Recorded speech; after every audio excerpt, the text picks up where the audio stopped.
জাতীয় বীর। কারণ নিজের জীবনের মায়া ত্যাগ করে যারা বৈষম্যের বিরুদ্ধে, স্বৈরাচারের বিরুদ্ধে যারা আন্দোলন করেছে, তাদেরকে কি আমরা সঠিক মূল্যায়ন করতে পেরেছি? নাকি আমাদের মধ্যে যে বর্তমান অন্তর্বর্তীকালীন সরকার রয়েছে তার মধ্যে দুর্বলতা রয়েছে? আমি মনে করি যে 95% দুর্বলতা, উইকনেস এই বর্তমান অন্তর্বর্তীকালীন সরকারের মধ্যে রয়েছে। অন্তর্বর্তীকালীন সরকারের মধ্যে আমরা যে কয়েকজন উপদেষ্টা আমরা দেখতে পাচ্ছি, সেই উপদেষ্টার মধ্যে হাতে গোনা কয়েকজন ছাড়া আর অন্য কোনো উপদেষ্টার কোনো খোঁজখবর নাই। তারা কি সরকার চালাচ্ছে ঘুমিয়ে ঘুমিয়ে, নাকি টাকা দেশ থেকে পাচার করছে? তা আমরা কিভাবে বিশ্বাস করব?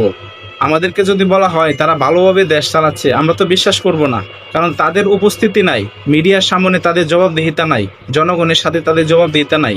তারা যে কাজকর্ম করে যাচ্ছে, তাদের কাজকর্মের যে একটা পাণ্ডুলিপি, তাদের কি কি কাজ করেছে, এগুলো তো এখন পর্যন্ত বর্তমান সরকার আমাদের কাছে তুলে ধরেনি। আমি একটা অপশনে আসি, যেহেতু জুলাই যোদ্ধাদের কথা বলছি।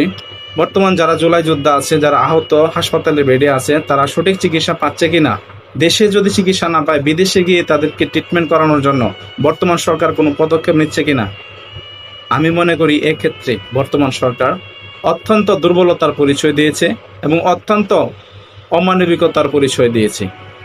বর্তমানে যে স্বাস্থ্য